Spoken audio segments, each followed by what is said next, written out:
안녕하세요. 영상으로 수업하는 거는 굉장히 오랜만입니다. 2학기 첫 수업인데 이제 이 5단원을 배우면서 가장 중요하다고 볼 수 있는 소화에 관련해서 영상으로 한번 수업을 해볼게요. 물론 지금 수업하는 거 말고 나중에 학교 와서도 이 소화 작용에 대해서 한 번 더 복습을 할 거지만 굉장히 중요한 거기 때문에 이제 시험 기간이 돼서도 이걸 돌려보면서 꼭 공부를 해줘야 됩니다. 이 소화에 대해 공부하는 방법이 두 가지가 있는데 첫 번째는 소화가 일어나는 과정을 따라가는 방법이 있고, 소화가 일어나는 과정이라는 것은 입에서 시작해서 항문까지 이 소화관을 따라서 이 소화의 과정을 공부하는 방법이 있고, 두 번째는 영양소별로 공부하는 게 있어요. 우리가 배우는 영양소는 총 3개인데 탄수화물, 단백질, 지방 이렇게 3개로 나누어서 탄수화물은 어디에서 어떤 효소에 의해서 어떻게 분해가 되고, 단백질은 어떻게 되고, 지방은 어떻게 된다. 최종적으로 이렇게 된다. 이런 식으로 공부하는 방법이 있습니다. 알겠죠? 두 가지 다 해보셔야 되고, 오늘은 제가 이 영상에서는 소화관을 따라서 한번 어떻게 소화가 일어나는지 그 과정을 설명을 해보겠습니다.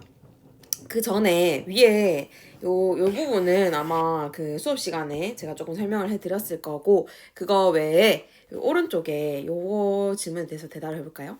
자, 소화를 하는 까닭은 무엇인지 물어봤습니다. 이거를 그 5단원 첫 수업 때부터 제가 굉장히 강조를 했는데, 소화를 하는 까닭, 소화가 뭡니까? 물어봤을 때 소화하는 거요 라고 대답하면 절대 안 된다고 했죠. 그래서 소화를 하는 까닭에 대해서 이해를 잘 해야 됩니다. 일단 한번 생각을 조금 이 영상 멈춰놓고 생각을 좀 해보시고, 이제 다시 생각이 끝났으면 제가 설명을 좀 해볼게요. 우리가 살아가야 되잖아요. 이 생물들이 살아가는 것을 4글자로 생명활동이라고 합니다. 생명활동. 생물의 생명활동이라고 해요. 생물이 이런 생명활동을 하기 위해서는 뭐가 필요할까?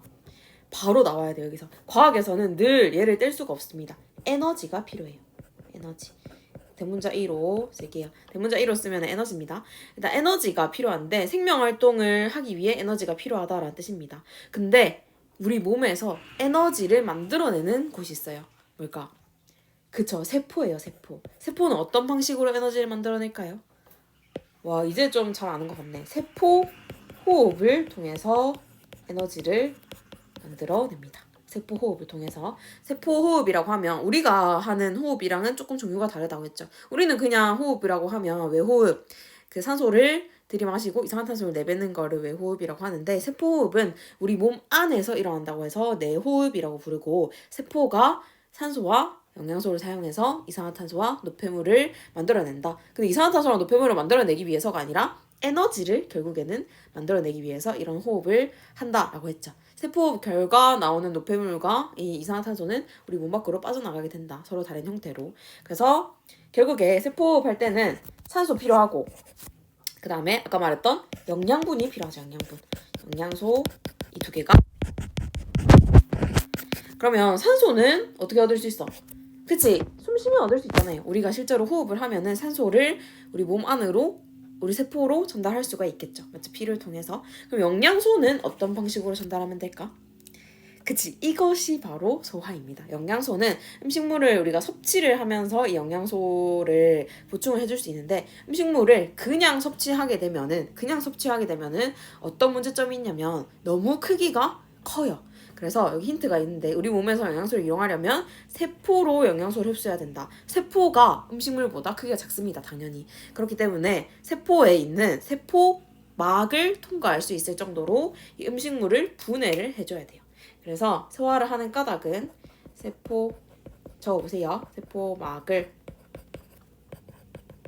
통과할 수 있을 만큼 작은 크기로 분해하기 위해서이다.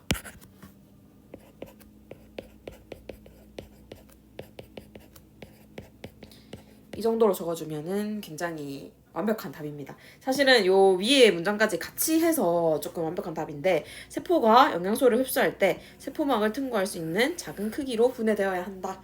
이렇게 적어주시면 되겠습니다. 됐죠? 그러면 작은 크기로 분해됐을 때 얘네를 어떻게 부르는지랑 이 작은 크기로 분해하는 분해 효소가 있겠죠. 그런 것까지 한번 살펴보겠습니다. 앞에 그 소화와 소화효소의 뜻을 좀 살펴봤는데 그 소화를 하는 과정을 소화관을 따라서 공부를 해본다고 했죠. 자, 소화관은 아까도 배웠지만 소화관은 음식물 자체가 지나가는 통로예요. 소화관은 음식물이 지나는 통로이고, 그리고 소화샘은 어떤 걸 분비한다? 그쵸? 소화액을 분비한다. 소화샘은 소화액을 분비하는 곳이 바로 소화샘입니다. 그러면 음식물이 처음에 입으로 들어왔을 때부터 소화를 한번 살펴볼게요. 그 아까 소화에 대해 배울 때 기계적인 소화랑 화학적인 소화가 있다고 했죠. 기계적인 소화의 최종적인 목적은 이 물리적인 힘을 가해서 이 음식물을 잘게 부수는 건데요. 잘게 부수면 좋은 점은 바로 표면적을 넓힐 수 있다라는 게 좋은 점이라 했습니다. 그래서 모든 소화관에서는 당연히 기계적인 소화가 일어납니다. 표면적을 넓히는 어떤 기계적인 소화가 일어나고, 그다음에 화학적인 소화는 소화효소에 의해서 음식물 자체를 다른 성분으로 바꾸어준다고 했죠. 이름도 당연히 다릅니다. 그러면 입에서는 어떤 소화가 일어날지 볼게요. 일단 입에서 당연히 기계적인 소화가 일어나겠죠. 입에서 일어나는 기계적인 소화는 이빨, 우리 이, 그다음에 혀로 하는 소화입니다. 이빨과 혀는 그 음식물을 잘게 쪼개서 음식물의 표면적을 넓혀주겠죠. 소화의 효율성을 극대화시켜줍니다. 그리고 또 입에서는 화학적인 소화도 일어나는데요. 입에서 일어나는 화학적인 소화는 녹말에 대한 소화입니다. 녹말. 자, 입에서는 녹말이 엿당으로 분해가 돼요.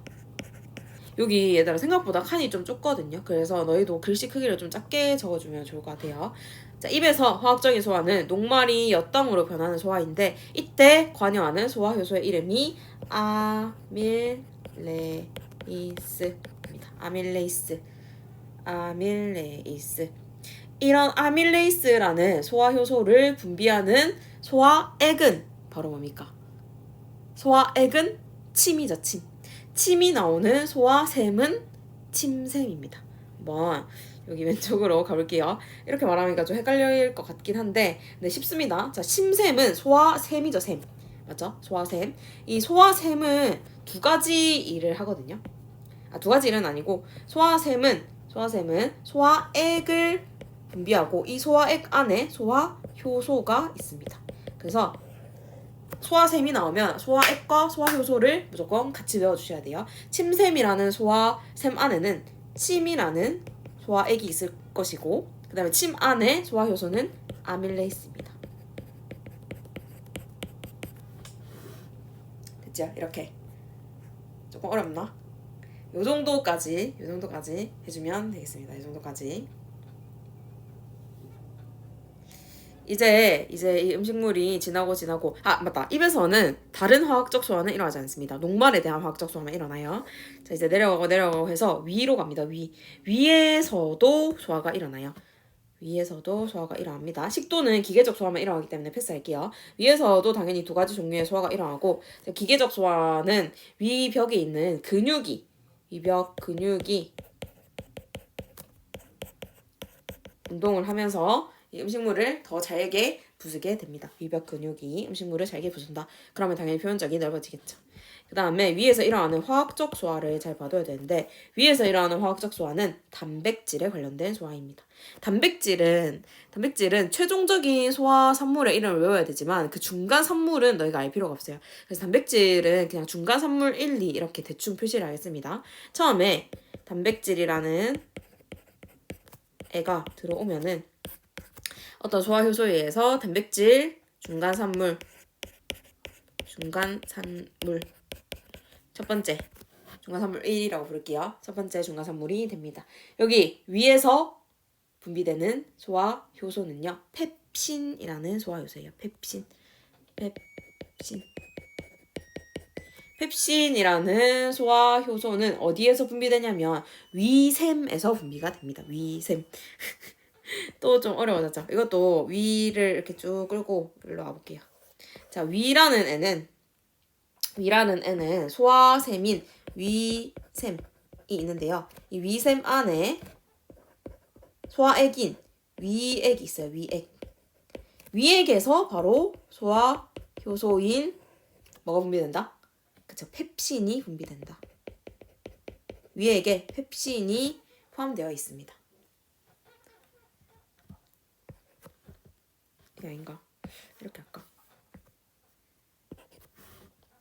되죠? 위샘에 위액이라는 소화액이 있는데 그 안에 펩신이라는 소화 효소가요. 위에서 화학적 소화를 일으킵니다. 단백질을 단백질 중간 산물로 바꾸는 화학적 소화가 일어납니다. 이제 이 음식물이 또 내려갑니다. 쭉 내려가서 소장으로 가게 되는데 여기 소장을 맨 첫 번째 부분을 우리가 12지장이라고 해요. 소장의 시작 부분을 12지장이라고 하는데 그 12, 12개의 지는 뭐냐면 손가락이에요. 손가락. 12개의 손가락을 연결해 놓은 것 같다라고 해서 이제 12지장이라고 부르기 시작했는데 사실은 12개 손가락보다 좀 더 길어요. 12개 손가락보다 좀 더 길고 그 소장의 전체 길이는 길이가 얼마 정도 되더라? 아까 한번 찾아봤었는데 5m에서 7m 사이 정도 된답니다. 소장이 굉장히 길죠. 그리고 이 12지장에는 중요한 게 있는데 12지장의 시작 부분에 쓸개랑 이자가 연결되어 있습니다. 12지장에 쓸개랑 이자. 쓸개랑 이자는 소화샘에 속하죠. 그럼 얘네들도 어떤 소화액을 분비를 할 것입니다. 좀 이따 알려드릴게요. 자, 그래서 소장에서 일어나는 소화 살펴봅시다. 소장도 당연히 근육으로 이루어져 있기 때문에 기계적 소화가 일어나요. 소장에 있는 근육은 꿈틀운동이라는 걸 하거든요. 꿈틀운동.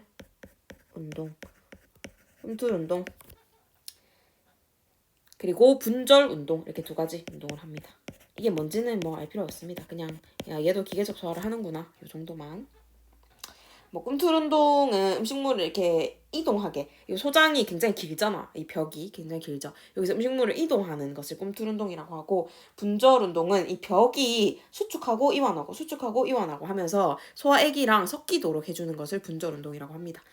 네, 절대 몰라도 됩니다. 이 시험 때 내가 분절운동이 뭐예요? 쓰는 문제는 안 냅니다. 그거 말고 우리가 봐야 될 중요한 것은 화학적 소화예요. 화학적 소화. 소장의 화학적 소화가 중요한 이유가 뭐냐면 소장의 별표 하나 쳐놓을게. 소장의 화학적 소화는 세 가지 영양소를 모두 분해하기 때문에 꼭 알아두셔야 됩니다.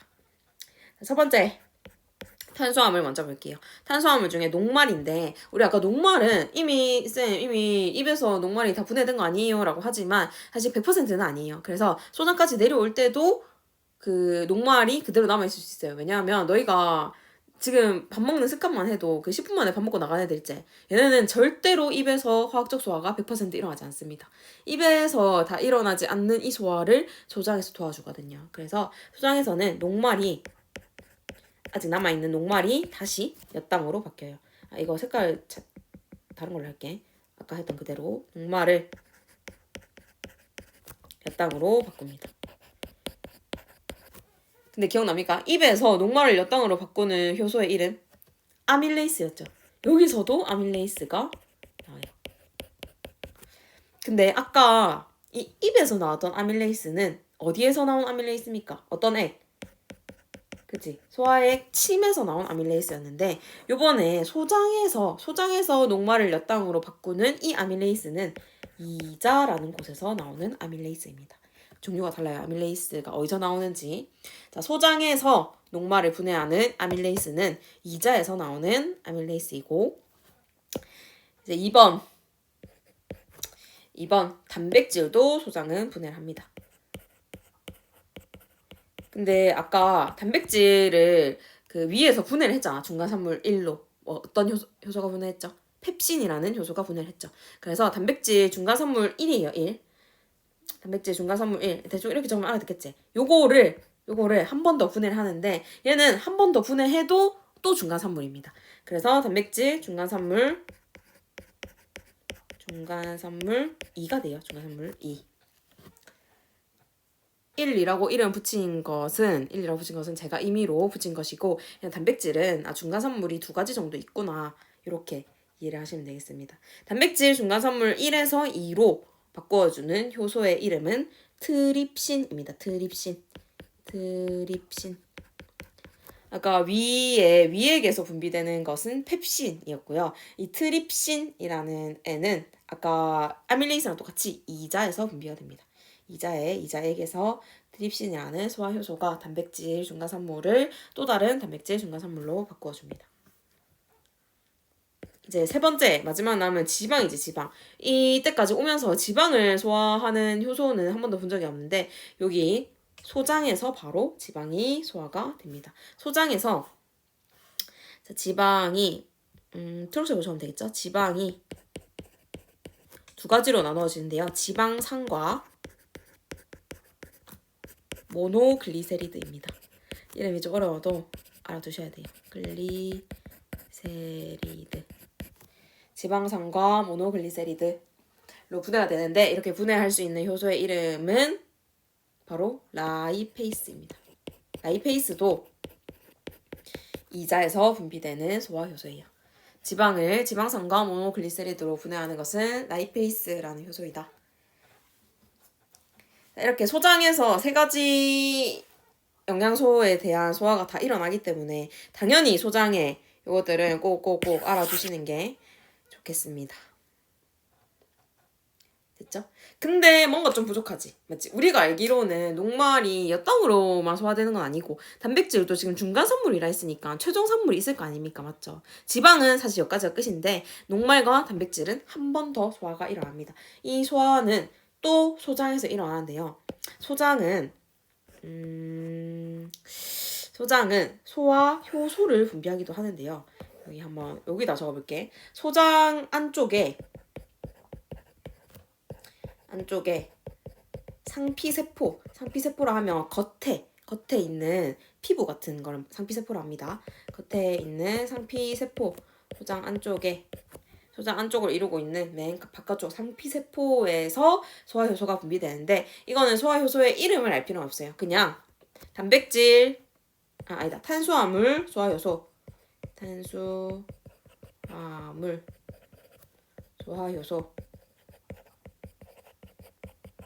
그리고 단백질 소화효소 이렇게 두 가지입니다.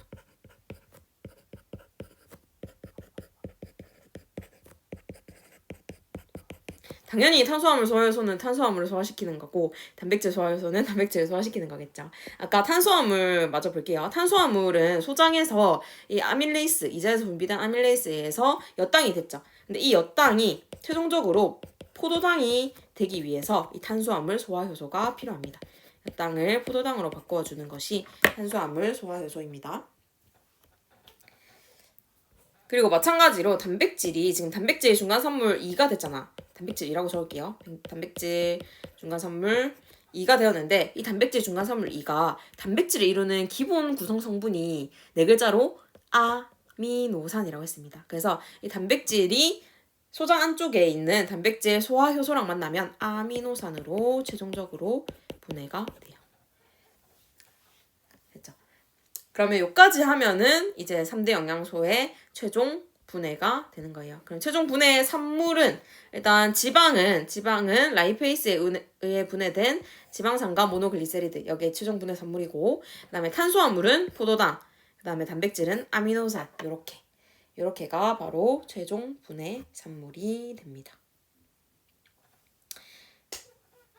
조금 내용이 많았죠. 근데 더 있어요. 할 게 더 있어요.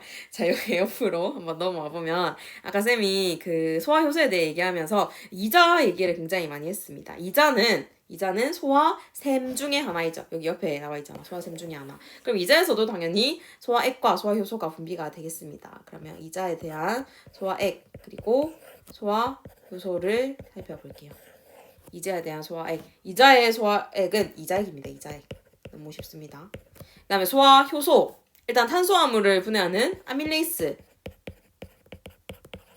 분해된다 했고 아밀레이스 나온다 했고 그 다음에 펩신이랑 이름 비슷한 그쵸 트립신 단백질을 분해하는 트립신도 이자에게 분비가 되고요. 마지막으로 지방을 분해하는 라이페이스까지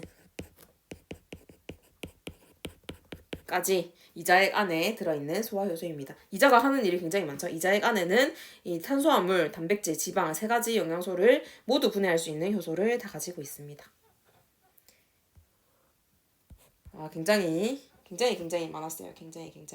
근데 요거 말고도 사실 우리가 지금 다루지 않은 소화샘이 두 가지 더 있는데 첫 번째 소화샘 우리가 굉장히 많이 들어본 간이라는 게 지금 이 소화 과정에서 내가 한 번도 설명 안 했는데 사실 우리 몸에서 간은 굉장히 중요한 역할을 합니다. 간은 독을 분해하는 역할이에요. 독을 분해하는 역할. 뿐만 아니라 소화에도 도움을 주는데요. 간이 소화샘인 이유가 있습니다. 간에서는 좀 다른 색깔로 하고 싶은데 없나? 갈색으로 해볼게요. 자, 간에서는 어떻게 적지? 네. 자, 간에서는 쓸개즙이란 것을 만들어냅니다. 쓸개즙을 생성한다. 근데 이름이 좀 그렇지. 쓸개즙인데 간이 쓸개즙을 생성한대요. 이름은 쓸개즙인데 간에서 만들어집니다. 이거 굉장히 헷갈리는 포인트예요. 쓸개즙이란 애는 이름은 쓸개즙이지만 생성되는 곳은 간이다. 근데 왜 이름이 쓸개즙이라 붙었냐? 바로 쓸개에 저장되기 때문에. 쓸개는 아까 말했지. 쓸개랑 이전에 뭐에 붙어 있다고? 그쵸. 12지장에 붙어 있다. 즉 소장에 붙어 있다고. 그러니까 소장에서 바로 사용하기 위해서 간에서 만든 다음에 바로 쓸개로 보내주는 겁니다. 그래서 쓸개의 역할은 쓸개즙을 저장하는 역할을 합니다. 쓸개즙을 저장하는 역할이에요. 그러면 쓸개가 도대체 쓸개즙이 뭐길래 이렇게 쓸개즙을 생성하고 저장하는 것까지 우리가 배우냐라고 하는데 쓸개즙은 사실 소화액 중에 하나예요. 근데 소화효소가 들어있는 건 아닙니다. 소화효소가 들어있는 건 아닌데 지방을 소화하는 데 도움을 줍니다. 쓸개즙은 아니다. 여기 밑에 좀 칸이 있으니까 밑에다 좀 적어볼게. 자,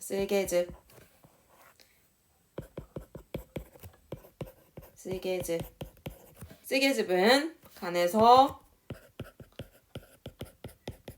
생성되고 쓸개에 저장되고 마지막으로 어디로 분비될까 그러면 쓸개에 저장됐다가 그치 소화를 하는 최종적인 소장에 분비가 됩니다. 소장에 분비된다. 생성되는 곳, 저장되는 곳, 분비돼서 작용하는 곳, 분비되어 작용하는 곳이 다 다릅니다. 그래서 여기서 배우는 거겠죠, 당연히. 이게 쉬운 내용이었으면 이게 넘어갔을 거야. 근데 이렇게 헷갈리는 게 있으니까 우리 교과서에 나오고 우리가 늘 배워야 하는 것입니다. 자, 쓸개즙은 간에서 생성되고 쓸개에 저장되고 소장에 분비되어서 작용을 한다. 근데 얘는 소화효소는 없다. 자, 첫 번째 특징, 소화효소는 없다. 근데 뭐를 하냐면 지방을 유화하는 역할을 합니다. 자, 지방이 많이 들어있는 음식은 그때 그 영양소 검출로 했던 것 중에 식용유 있죠. 식용유 기름이잖아. 기름에 지방이 많잖아요. 내가 알다시피 막 곱창 이런 거에도 지방이 많죠. 그 이유가 다 기름이기 때문인데요. 기름은 물에 녹아 안 녹아? 기름은 물에 안 녹아요. 기름이 물에 안 녹아요. 맞죠? 기름이랑 물 하면은 섞이지가 않잖아. 그렇기 때문에 이 쓸개즙이라는 애를 사용을 해주는 거예요. 쓸개즙은 유화 작용을 하는데 이 기름을 녹이는 작용을 한다는 뜻입니다. 기름을 녹이는 작용. 그래서 이 기름을 녹여서 작은 덩어리로 분해하는 거예요. 지방을 유화한다는 뜻은 지방을 작은 덩어리로 분해한다. 결국에 얘도 기계적 소화처럼 표면적을 증가시키는 거겠죠. 그럼 표면적이 증가하고 표면적이 증가하면 증가할수록 뭐랑 닿는 면이 많아지는 거야. 그치? 소장에서 지방을 소화시키는 라이페이스랑 접촉하는 그 면적이 더 넓어진다라는 뜻이겠죠. 그럼 지방의 소화가 더 빨리빨리 일어난다라는 뜻입니다. 맞죠? 이게 쓸개즙의 역할이에요. 쓸개즙은 소화효소는 없지만 이렇게 지방을 유화하는 아주 중요한 역할을 한다. 그래서 우리가 쓸개즙을 배워야 한다. 자, 여기까지 소화 과정을 이제 그 공부를 해봤는데 이렇게 공부하는 것은 이제 소화관을 따라서 음식물이 내려가는 그 경로를 따라서 공부를 한 것이고 이제 다음 시간에 수업 시간에 오면은 이 뒷장에 영양소별로 이제 어떻게 소화가 되는지를 한번 복습 차원에서 살펴보도록 하겠습니다. 오늘 굉장히 수호가 많았어요. 여기까지 할게요.